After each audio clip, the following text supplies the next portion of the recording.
actually.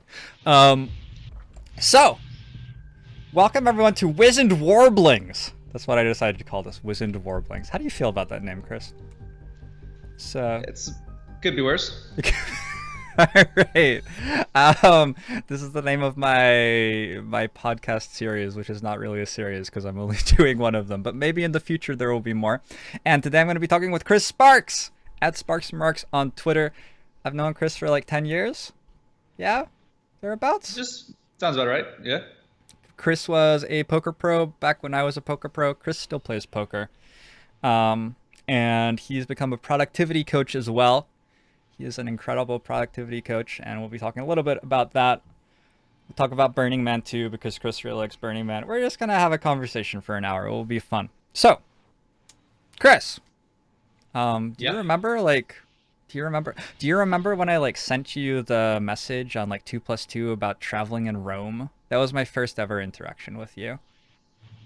Oh yeah, I That was think a long time ago. man, yeah, I think I've been probably 2010. So we were going to Europe for 3 weeks, and I didn't want to plan it all. So I think I posted in the poker forum that whoever gave the best recommendation for a trip would get free coaching. And if I remember correctly, it was your recommendation that won. I got highly commended, but I intentionally didn't give you any recommendations for anywhere else in Europe, so I didn't win. Right. You gave me just recommendations for Rome, which are really good, but Yes. disqualified you for the grand prize. Fool that I am. So how did you get into poker and how did you become the guy? Because when I was looking for a poker coach, this is how I know Chris. When I was looking for a poker coach, Chris was the guy, the online poker coach, just the Uh, one. I think the key to being the guy is to pick a pond that's small enough that you can kind of own, where it's always, as a brand, it's always best to be number one within a small niche and then just expand that niche outward. Um, as far as like how, I'll get back to that in a second, but as far as how I got started, I'm a bit of a gamer myself. I mean, I spent a lot of time online and on the computer. I don't even know if we've talked about this. So when I was a teenager, I was really big into this game called Microsoft Ants, which was kind of Microsoft ads? I know it's like a precursor to like StarCraft or Age of Empires, which I played a little bit, but not as much of as Ants. I was kind of the undisputed best Ants player in the world, which sounds more impressive than it was. I think there was maybe like 500 players playing the game. But that kind of got me into playing online games, and I actually started playing on Yahoo, particularly Yahoo Gin. So Jin was my game, and I got a perfect rating on there. I spent so many hours playing Jin, and then some of my Jin guys started telling me that they were playing on like Ultimate Bet and Absolute Poker and these obscure poker sites, and that got me on to Poker Stars, where I just started playing like the 7,000 person free rolls, where if you got in the Yeah. top nine, you got entered in to try to win $20 the next week. So I would like sit like in the middle of our childhood home, like the compute. It's a dial-up internet, so if somebody calls, you get disconnected. Sitting like in the living room, right in the middle of the house for like 10 hours. Sometimes, like if somebody needed the computer, I'd have to like drive to my friend's house to use his computer. Uh, but yeah, I mean, so like I had a little bit of a head start in high school, and then when I got to college, went to Ohio State. Like all this was like right when Moneymaker One was that year. So basically, it's what if you're like a guy in college, you were playing poker. So we'd play poker in like fraternity basements, in like the dorm room, in the library, like everywhere. And I just this little head start of playing the free rolls meant that I was the best player in these games. They were admittedly pretty small, but then when some of the guys started playing like real money online, like that thought hadn't even occurred to me that you could play for real money on the computer and making money. And these are guys that I thought were just complete fish in my, you know, $50 buy-in game. I was like, oh wow, there's something big happening here. And like, I didn't really have a lot of time in college to play. I'd basically play. I had like my 8 a.m. classes, so I'd play from like 10 p.m. to 8 a.m., go to classes, and then like sleep during the day. I had like a nice light schedule in the senior year, so I decided to start taking it seriously, and that's when I got into cash games. Started playing mid stakes online, and after a fortuitous set of circumstances, when my full-time job with Ford fell through, I mean, I just started making what my annual salary would have been every month, and said, okay, let's give this a go. Got some friends together and moved out to LA, and that's kind of when we got together. Like that was in the heyday Yeah. when there was just so much money being made, and the unlucky discovery that I'd made getting back to the being the man kind of thing as far as coaching was because tournaments were nine-handed and I started off playing tournaments and I wanted to move into cash games. It seemed logical to start playing nine-handed cash games. So I started playing full ring, and the competition in full ring was just not as good. And it was easier to become the best player within this small niche. And I became like, okay, if you want coaching on full ring for mid stakes, like I was the guy. And then I was able to use that to kind of propel me to playing like the shorter handed game and then the higher stakes games. Huh. So you think that playing full ring was beneficial because being a smaller pond, you got like everyone knew you. I think so. I think there's a psychological element in playing games where I didn't have to be that crazy to be the craziest player as far as like being aggressive and pushing the envelope as far as what strategies were profitable. Because most people were playing just a very like template standard strategy where there's a ton of innovation happening at Six Max and there's a lot more competition there. But like, I think particularly around coaching, where like if you're building a business and you're wanting to create a market, you want to start off with like the very most targeted market where you can be like the first person who's referred. I think it's kind of something that I've learned in hindsight is that success really comes down to what I call signal, which is having proof that you can do what you do and being the first person that people think of when they want someone to refer. So someone would just say to a friend, hey, I'm looking for a coach in full ring, no limit hold'em. Do you know anyone? And all I had to do was just be the first person that people thought of. And something that kind of I just rediscovered and used with the productivity coaching is that the best way to learn was by teaching. So I was teaching some of the best players in the world and learning almost as much from them. I think it was like a huge propellant for me to get like a really broad sample size of what kind of strategies people were using or just unconventional things people were doing that were working. Yeah. This is why I am speed running XCOM 2 War of the Chosen, because when somebody asks for a coach for speed running XCOM 2 War of the Chosen, so there's probably something to be said about the pond being large enough for anybody to be there, right? But yeah, that's pretty Probably. cool.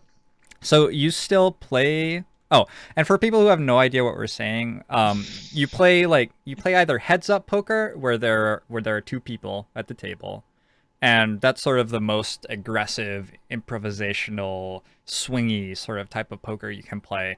And the other regular games that a casino or a website will spread for you are six max with six people at the table, and full ring is like a nine-person game. That's what the terms mean. And the more people at the table, the less you do, because only one person wins each hand. So if there are nine people at the table, you spend a lot of time folding and watching other people play. And because of that, it sort of attracts people who are less into action and stuff like that.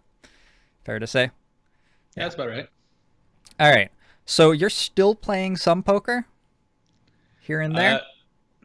yeah, I got back into it after about 5 years away. So there's a big event called Black Friday that effectively ended the online poker market in the US, and I pretty effectively moved on. But as I started with the productivity coaching, I was working with a couple current and former high stakes poker players, and they queued me into like news sites that were coming up. And of course, I wanted to check them out just so I could, for research purposes, so I could give them better advice. And surprising to myself, I expected that my seals would have trophied quite a bit. That within these small ponds, kind of small pockets, that I could play the same way I did 5 years ago and win. So yeah, it's still kind of a side hustle to me right now versus I used to have all my dreams about poker. I used to kind of like my life would revolve around it. Now it's just kind of like a fun way to take off the financial pressure. But it's very interesting to me how easily you slip right back into that skin and that frame of mind. It's been a good time. I think it's a very addictive and engrossing game.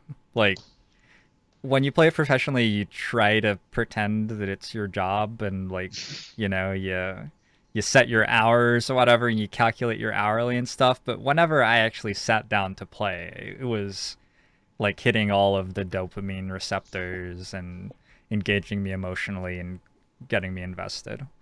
Yeah, I think that, work is just this culturally acceptable term for the basket of our worst like addictions and compulsions. That if we can, get this made up thing called money, which we use to exchange for things that we want for it, then it's something that culture says, good, continue to do that. Why aren't you doing that more hours? You don't need to see your family that often. You should do that more.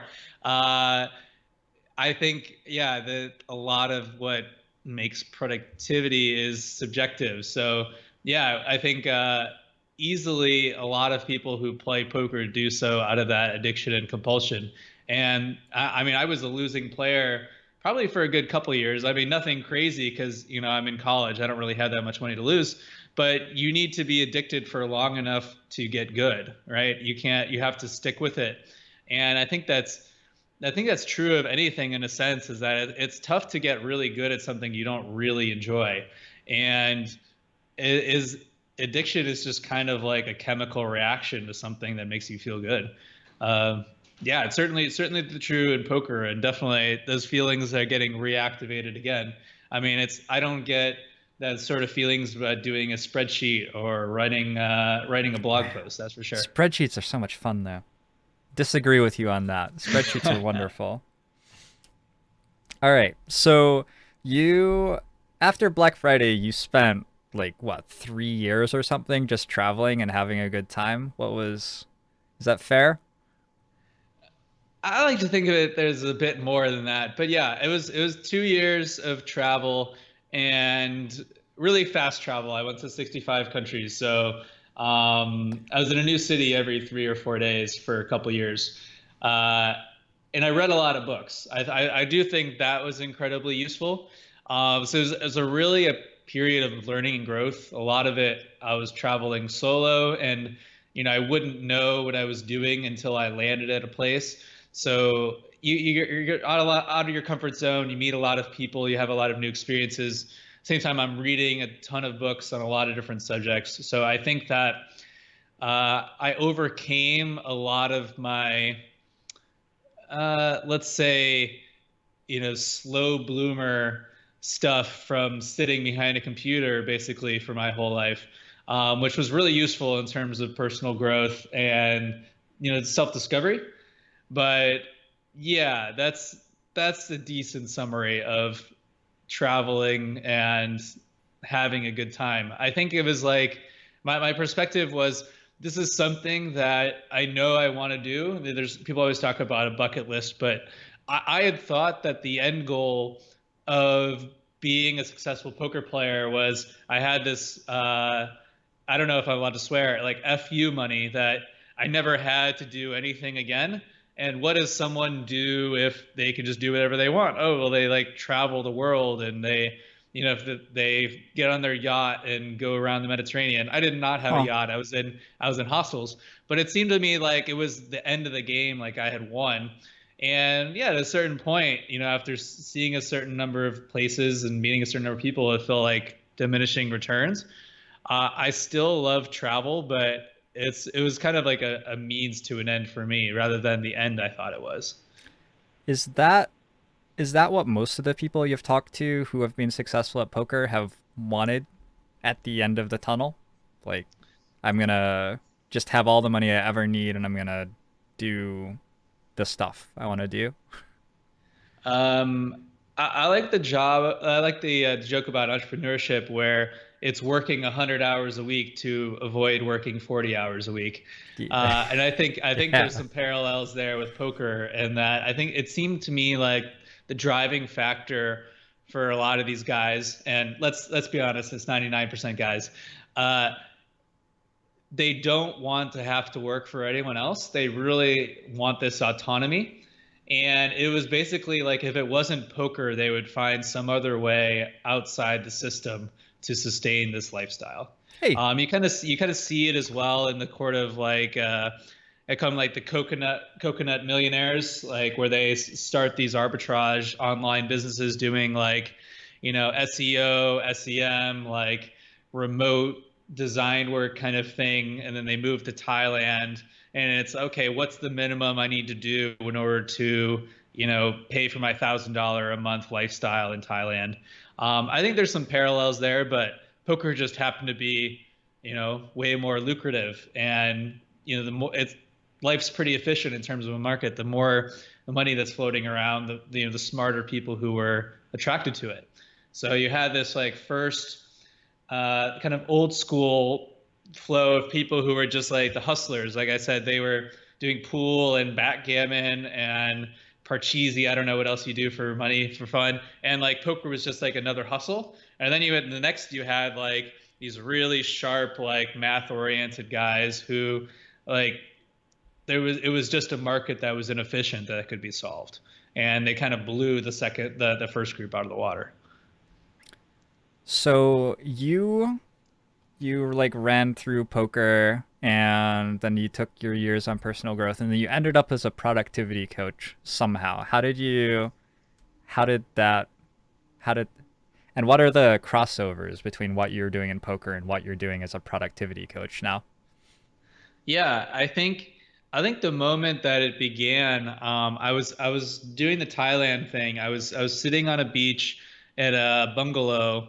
I was paying I think $20 or $30 a night, and the money from Black Friday hit my bank account after 3 years. I had like half my net worth seized by the government, and I'd basically written off the money. And it hit my bank account, and I did a quick calculation and said, with the money that's just hit my bank account today, I could live on this beach like a king for the rest of my life. And for the first time, I was forced to question is that what I really wanted to do with my life? And I decided the answer was no. So I looked and saw, okay, what are the people in my life who are doing big things, who are ambitious? What are they doing? And it seemed like they were all going into startups. Like everyone was doing entrepreneurship. And I wanted in, but I didn't feel like I had much to offer in terms of skills. Uh, but I was like, okay, I do have a lot of valuable experience. What did I do really well with poker? And with poker, because we were making $1,000 an hour back in the day, it was minimizing all of the effort spent on everything other than poker. And how can we make sure that we're as focused as possible in poker? How can we optimize our strategy, so to say? So productivity seemed like a commonality where anyone that I met for the rest of my life, if this was a skill that I acquired, I could add value to. And as I had learned through poker coaching that teaching was the best way to learn, it would force me to walk the talk that as long as I knew slightly more than the people I was talking to, I would learn along the way. And that's been the case. I've been doing this a little over a year, and I feel like I went from like extremely unproductive, like very inefficient and ineffective to like pretty solved. I feel pretty confident like I have this like taken care of for the rest of my life, which I wasn't sure what final direction I wanted to run in, but it seemed like a critical path, like a necessary element of no matter what I wanted to do. And it's also just a really high leverage way to help. I come back to this idea of leverage a lot. Um, how could I spend like the minimum amount of time and effort and have the maximum amount of impact?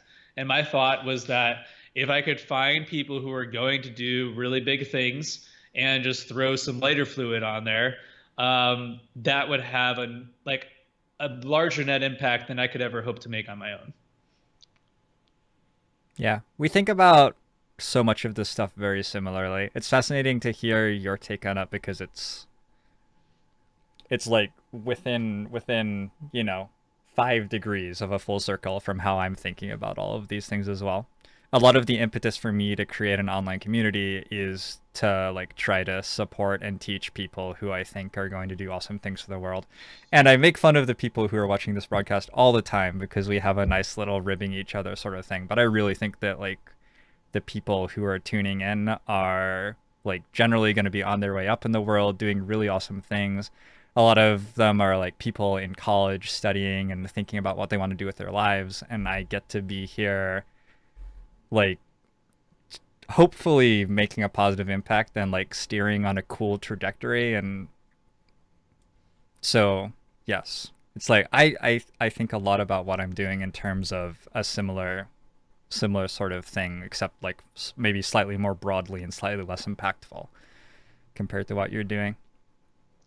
And then Perhaps I think you're doing it on a much larger scale, and yeah, I think you're doing it uh, at a point of like I think at that age range, people are much they have more possibilities open to them, right? There's like a smaller change in their life will send them on a much larger change in trajectory. So yeah, potentially what you're doing is much higher impact. I think the the age old question always is like, do you work with a few people really closely, or do you try to reach a large number of people and make a small impact on each of them, right? It's the sort of the like personal coaching on one end versus writing a best-selling book kind of on the other. It's and there's I don't think there's any right answer there. I think it comes down to skill set. um yeah, and like there's crossover too. Like I took productivity coaching from you, and then like the things that you're teaching me are going straight to my audience, and then you're sitting here talking to my audience directly. It's not like it's so narrow. So I just completed a productivity course with Chris, and now I am a superhuman. Um, How the does it feel? It feels really good. It feels so relaxing. The biggest thing that if I had to tell someone what you brought to my life in one sentence, it would be that all of the like shit that was in my brain freaking me out is on a piece of paper over there now, which means that Mm.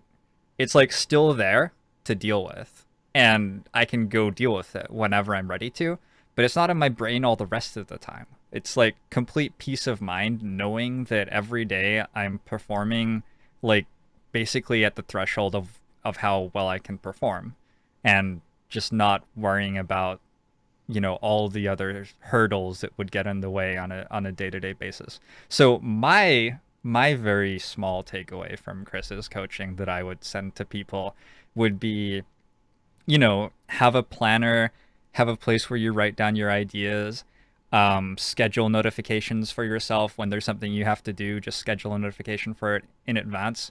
And what that's done for me is just let me stop fretting about that stuff in the moment and focus on, being the best person I can in the moment instead. I'm interested what your like little takeaways that you think most people should take are as well.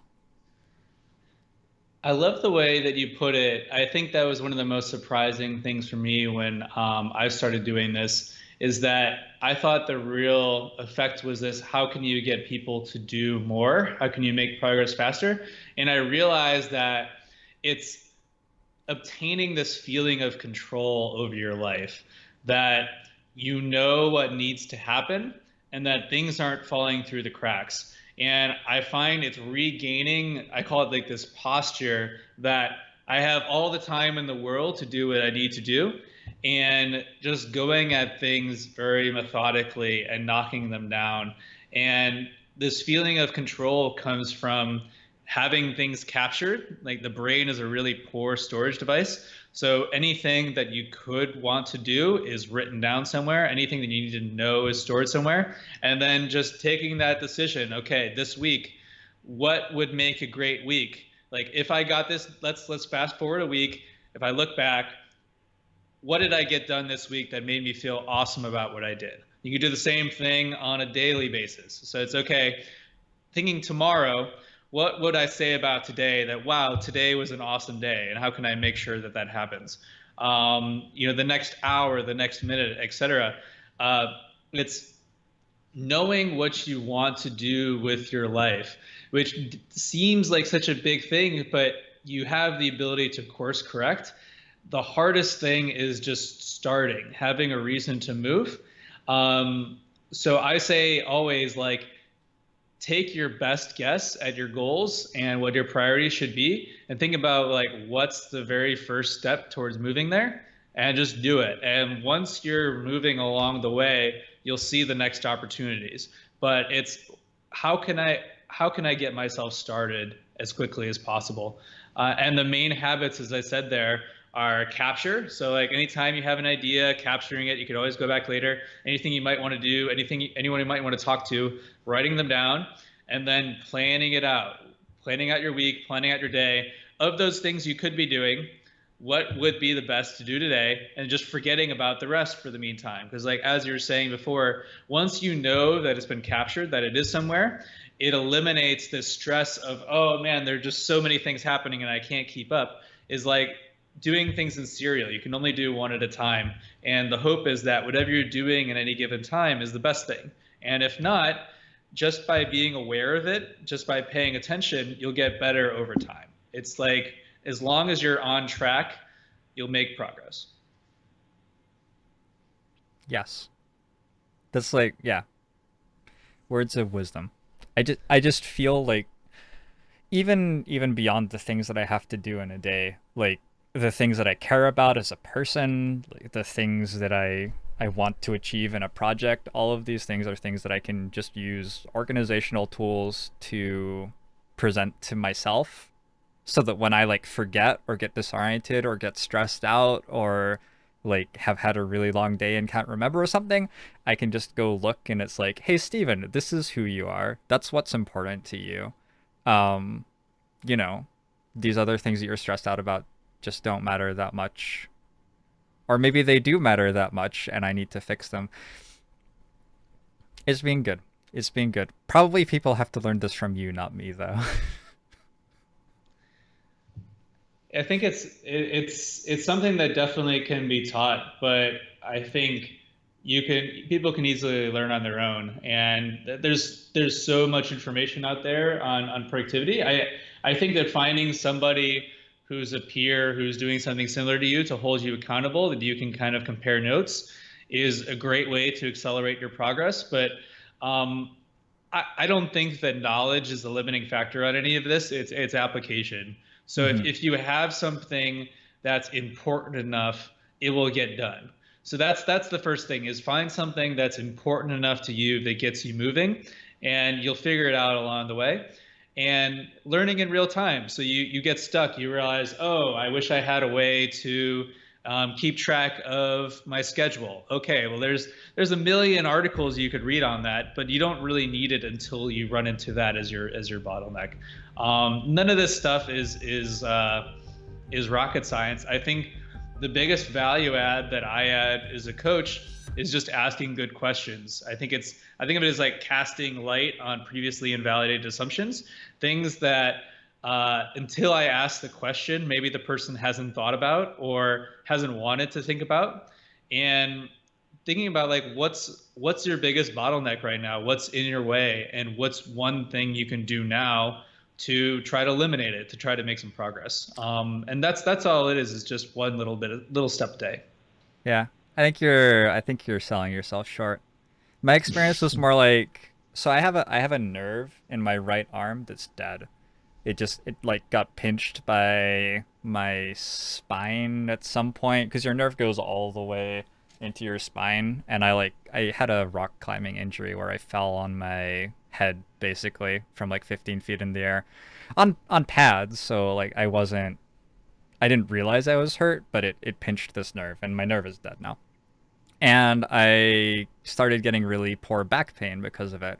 And I ended up going to a really great chiropractor who explained everything about what was going on in my back and down my arm. And he demonstrated to me, like, I can hit this with a hammer and you don't feel it. And I was like, oh, yeah, I see. That's probably something wrong there. And he gave me exercises to do, and I saw him multiple weeks and came back, and he was like, you're getting stronger. It's okay that you're not very good at this. That's okay. It's great that you have this much motion. That's good. We did like one forceful thing on me to loosen up my spine or whatever every week, and now I feel great again. And like having you as a coach was more like that for me, where there were things which were very wrong with how I was going about every day. And sure, I could have like maybe fixed my spine by reading a book and then like jumping at the right angle on top of a like solid triangle or something, but there's no way that I was going to do that as a human. I think you as a coach have like that forcing effect, which is very valuable. And yeah, I just think you're selling yourself a little bit short, but I think that people can like get into communities that are focused on productivity and stuff like that. They don't have to like buy a coach. You do, if you're really into it yourself, maybe you can work it out. But I really think that getting external feedback to fix the things which are wrong is hugely valuable. It was for me. Has Yeah, been for me. I totally agree with that. I think that I always try to think about how I can shortcut, right? So if something usually takes 6 months, how can I do it in 6 weeks? And going straight to the source and talking to an expert, whether it's a friend who can give you some advice or a coach or the best book on the subject that you actually put into practice as you're reading it. I think all of those can work. And yeah, I think a lot of the value that I add, as I said before, is being a mirror and helping people see the things that they would have missed, or hopefully helping save time by, hey, here's the millions of mistakes that I've made. I'd recommend not doing those, right? Kind of cutting down on the learning curve. One more that I would recommend as far as just like an easy takeaway for people, and like a good kind of mental model around this stuff, is that you see these guys on YouTube or Twitter or whatever who are bragging about like how disciplined they are, and like how, that they have so much motivation and willpower, right? They wake up at 4:30 a.m. and take an ice plunge and run 5 miles, and then they send 500 emails before breakfast. And you have to realize these are like internet personalities, and this is just not a sustainable way to live your life. I try to think about like, what would the laziest possible version of myself do to solve this problem? And I think of it in terms of creating a system. So like a system is something outside of myself. As you were saying about your automated reminder system, it happens automatically without me having to do it. And that like systems and processes will overcome motivation and willpower every time. Like you see this with like people running marathons, with dieters.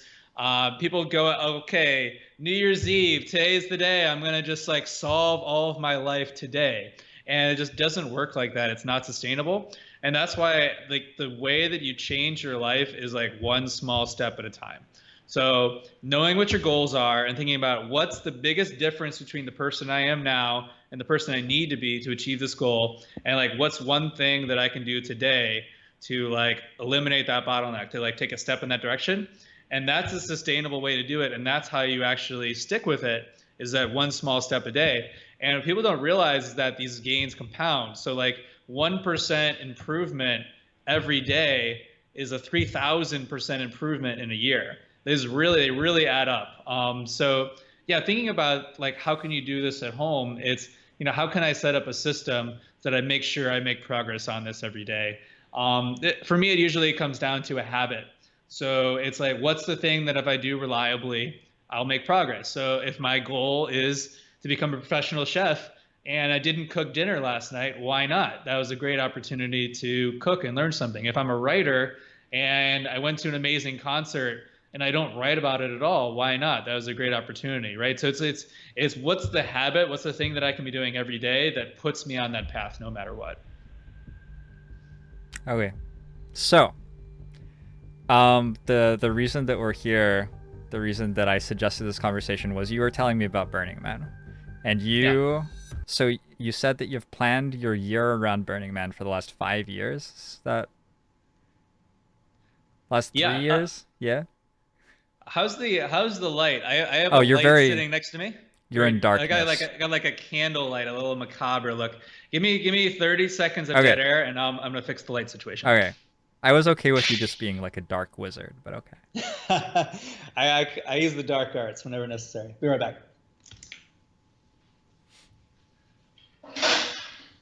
I'm also starting to work out tomorrow, Morty Borty. Mmm. Delicious. Delicious soda.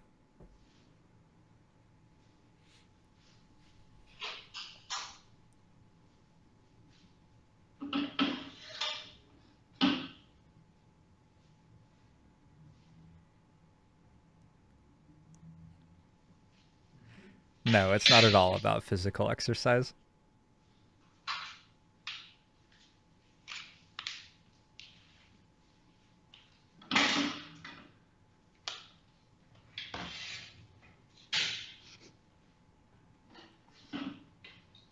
All right. There we go. Now I'm part of the light. You look sort of like Jake Solomon with this lighting. Is that a good thing? I don't know who that is. It's probably a good thing. You look like you've transitioned from being an evil wizard to being a designated driver at a nightclub. You just look very chipper but also restrained, and you've got the right lighting. It's good. It's a Depends good on look. It's a depends good on look. what kind of car. I don't designate drive all kinds of cars, but if No? you have a nice one. No. Only a nice Uh, one. My mother was looking at an $80,000 Tesla. I don't know. My parents, because they're also looking at a like lakefront condo. They've just like arrived at this point in their lives where it's time to spend a bunch of money. Apparently, it's crazy to me. I mean, Meanwhile, Caitlin and I have a 2003 Hyundai. So yeah, I think we're on the same page there. Like a Tesla is the new Corvette, right? It's the announcing I'm at my midlife crisis, and I don't have any imagination on what to spend my money. And it's like in terms of like investments, it's perhaps the worst investment you could make to buy a new car like that. But yeah, I don't know. It's they're sweet. I mean, they like 0 to 60 in what, like 3 seconds or something. Let's talk Burning Man. yeah, yeah. Tell me.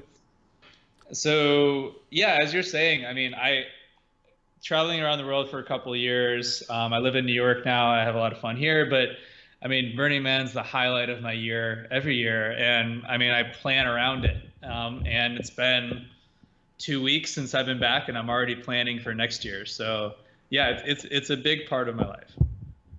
So if somebody doesn't know anything about Burning Man, what do you tell them to make them understand what it is and what it is to you specifically? Yeah, it's a tough one because it's the really cliche answer is it's anything you want it to be because it's a temporary city. So it's 70,000 people in an area the size of Lower Manhattan. So it basically has everything that you can imagine that a city of 70,000 would have had, provided that these 70,000 people are like some of the most like interesting, creative, weird people you've ever met, and that they just think about weird, interesting, creative things to build all year. And then they get there for a week and nobody has anything to do. And you can just do whatever you want. So, do you want to meet members of the opposite sex? Do you want to see some of the most incredible art you've ever seen? Do you want to go to a bunch of classes and workshops and learn things? You want to, meet some of your heroes who are just walking around casually, and do you want to have like conversations you can't have anywhere else? and probably like a dozen or more other things that I can't even think of because they wouldn't occur to me. You can do it there. So it's very much a that's your constraint is wow, I could literally do anything. Like, what do I actually want to do? And why I think it's really important. I think it's a big kind of societal experiment. I think most people know about the gifting economy part where there's everything is freely given. There's no money, there's no exchange. It's just this is something that I enjoy making and I want to share it with you. And getting to experience what that's like, where our culture is so exchange driven, and to experience what it's like to just be and to just share things with others is really amazing. For me, as far as like personal development growth too, I mean, I help organize a camp, and we literally build our entire camp from scratch, like pieces of wood. And this is like we're in the middle of a dry lake bed, 3 hours away from civilization. So this is like we have to create all of the amenities that people need in order to live, plus some extra things that are just fun for us, like a shower and a freezer, so we can eat ice cream in the middle of the desert kind of stuff.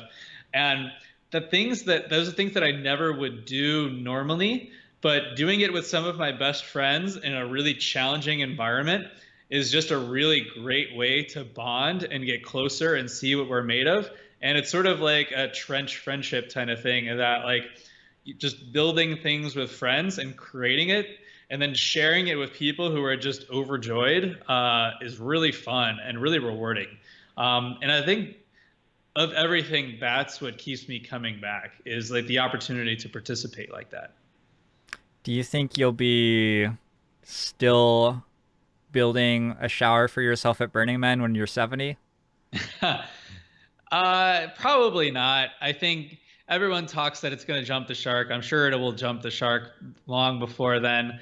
Um, I think I think the actual transformation of me going is a little bit less every year because, you're like victory lap in college. It's kind of like been there, done that. Like the first time you go and it's just so many things happening that you wouldn't even been able to imagine. It's so surreal and incredible.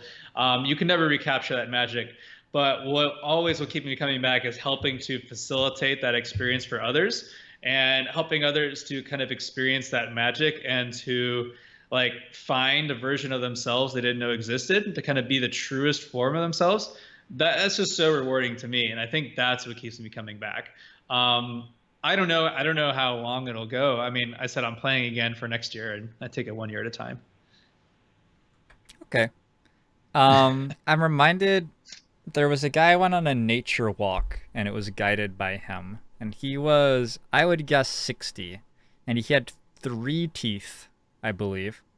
And he knew by sight, like, every plant that he saw as we were on this nature walk. And when he was done giving the nature walk, he went back home. And for him, home was an island completely off the grid with no power, with like 5 families and houses that they'd made themselves. And like every day was like his own little Burning Man with his own little tiny community. I feel like that's like Yeah. the vibe that I get. Yeah, I So think I wonder I if think it's go ahead, sorry. if it's like an escape from capitalism. From I was just playing a game about capitalism. I wonder if it's I wonder if it's like an escape from all the things that are wrong with day-to-day life in a city. I think that's certainly a motivation for people if you live in a big city to unplug and get away from all that. Yeah, you see a lot of like people from technology, particularly from the Bay Area and from New York and LA, who go out there to unplug and escape that kind of culture. I think on the other end, think sort of like how the World Series of Poker is what got us out of the basement and interacting with each other is like it was a shared reason to go to Vegas and hang out. A lot of these guys who are, living off the grid or, creating their weird form of art all the time or just make too busy making music, what have you, like whatever their thing is that they're just heads down or out of the loop all the time, it's what draws everybody in. And I don't know anywhere else that there's more of a commingling of people who would never meet and talk otherwise. So I said, like the example you gave, there's a lot of people who go there and like the rest of the year they like live off the grid on like solar power, and they have like a sustainable farm where they grow all their own food, and they're talking to like a tech CEO from Silicon Valley who's talking to like a musician from LA and a nonprofit entrepreneur in New York, and they're all talking together, and it's on complete like peer ground. And it's like, where else are these conversations going to have? These people are going to come together and be in the same room. I can't think of anywhere else. Um, do you have like friendships that you've made specifically at Burning Man with a person that you'd never have met any other way? Yes, a few, but I would say in general, it's very ephemeral, where you have a lot of interactions and you don't expect to ever see the person again, and that's okay. Mm-hmm. It's not like a Fight Club single serving type thing. It's just hey, like, we're not really into like connecting for a reason. Like, we're both here. Let's connect now.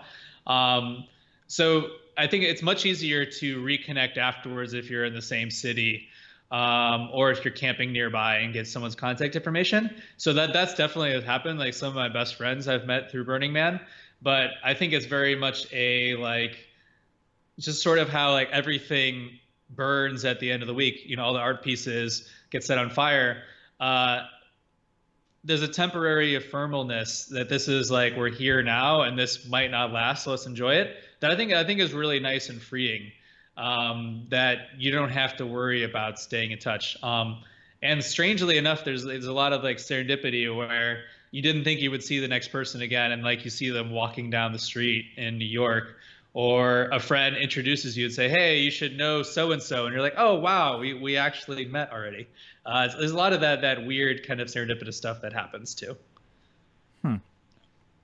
So the closest that I've gotten to that in my life was um hanging out in communal living, like communal living, what's the word?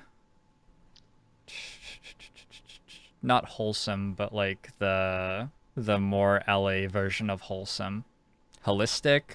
Not holistic. Like intentional community kind of thing. Intentional, yeah. Yeah. There are a few intentional communities in LA that I would go to for like classes. I took a communications 101 course.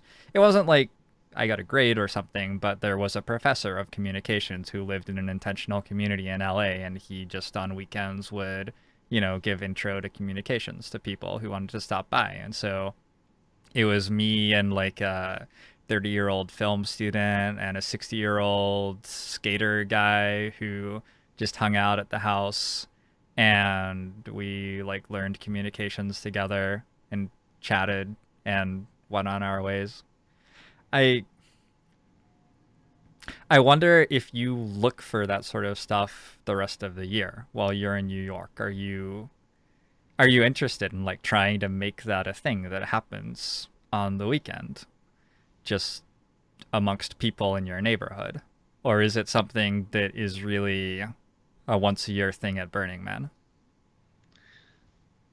I think both. I don't know if you can recreate it, but I try to bring some of the elements home.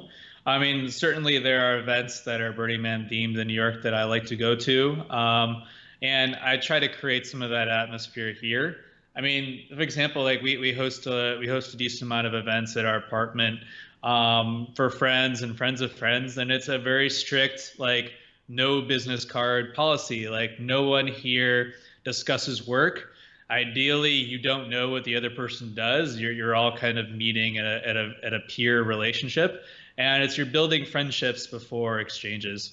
I think that's an element that I really try to take back.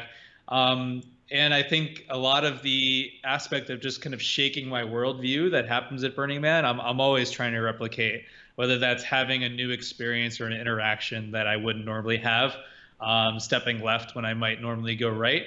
Uh, yeah, it's kind of a mindset that I think definitely carries over, even if the full experience doesn't. Cool. It's something. Yeah, it's weird to like blend two very, very different things together, and and try to get the best out of both of them. Asked in chat if anyone had questions for you. There have been ones like, is there actually a Tesla Corvette? But I'm not sure that the people really wanted answers to that, and Google will presumably serve them better than us. Are there no cell phones at Burning Man? No cell service, No which cell is service. awesome. Awesome, because you imagine if there was cell service, people would just be on their phones being like, oh, well, I'm here, but I could be somewhere else. They're kind of looking over your shoulder. But because like you're forced to be there now, it creates an extra presence to it. So God, I'm very happy there are no I phones. hate my cell phone so much. I hate it. Ugh. I, I treat it like a bad habit. It's like I'm going in for like a Navy SEAL mission. It's like, okay, I'm gonna open up my phone. I'm gonna go directly to this app. I'm not gonna look at anything else. I'm gonna get in. I'm gonna get out. No casualties. how has Burning Man changed since you have been attending I don't feel in like it's really 60 changed. seconds? Hasn't? I All don't right, feel like it good. really changed at Do all. you have any quick tips for helping procrastination in 60 seconds? Yeah, I mean the biggest tip I gave before is find a reason to start. I always set a timer for 5 minutes, and I agree to work for those 5 minutes, and then I can stop. But I found like once you start, it's so easy to continue. So yeah, get over that first hump. I think of it as a verb change. So go from like I'm going to do X to I am doing X, and things will flow downhill from there. Yeah. Can talk about forcing functions for I will talk about forcing functions for 30 seconds. When I Yeah. get out of bed now, I get dressed. And that gets me out of pajamas. So like I have a habit that happens during something that always happens every single day, and it causes me to produce something. You can Mhm. look for opportunities to set up like points where something's always happening and you have a habit that you do something else at that point and you successfully produce. Yeah, forcing function in a nutshell is how can you make what you want to do the default? So it's you never have to decide to do something, it's just what you do in that situation. And all you have to do is just get yourself to that situation. What are the top thoughts slash ideas that you come home with from Burning Man? I think it's for me, it's different every year. This year, the first one that came to mind, it's just the realization that I could do whatever I want. You're confronted with people doing things that I never would have considered as career or life paths, and certainly enjoying it and like moving down that frontier. I mean, think something like you see someone spinning fire, and like it's kind of like a juggling kind of thing, but with fire. It's like never something I would have considered, but you watch them and it's like a true passion, and they move people. And people who I actually discovered improv comedy at Burning Man, and I had never even considered. Oh wow, that might be a cool thing to try, and now I do improv comedy. So I think it's the profound awareness that the current path I'm on is just one of infinite paths that I could choose, and I would be just about as good at any of them. So that like the thing for me becomes like, what do I want? Like, what kind of life do I want to live? And I don't think there's many other places that I'm so aware that all the paths could be awesome. It's just a matter of which flavor of awesome that I want. Yeah, that's something that was forcefully demonstrated to me on Black Friday when I stopped being an online poker player. It was like, okay, this was the path that I thought was like my calling. I mean, it was a calling, but this was the path that I thought was, everything about my life. It's completely gone. And then looking around me and looking for other things, I realized that there were so many other things that I could latch onto. Yeah, it's keeping your identity fluid, right? That you don't have kind of sort of like a investment analogy.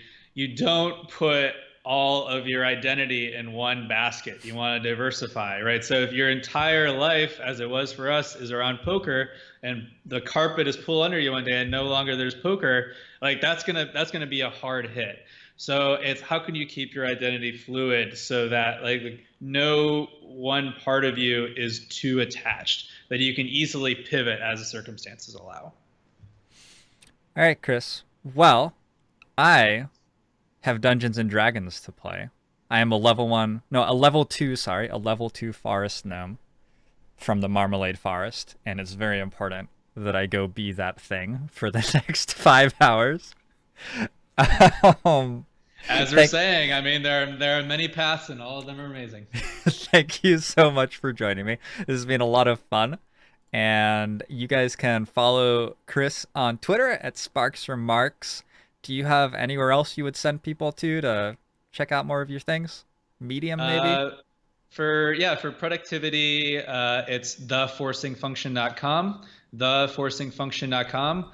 I also wrote a book in the spring, which I'm putting out on my Medium blog, and that's the same thing, medium.com/sparksremarks. All right. Well, thank you very much for joining me, and I will talk to you again soon, I'm sure. Yeah, very soon. And I will see all you other guys later. I'm gonna head offline, and I'll be over on Beaks and Jam stream in 4 minutes for Dungeons and Dragons. All right, bye guys. Ogbomo Show.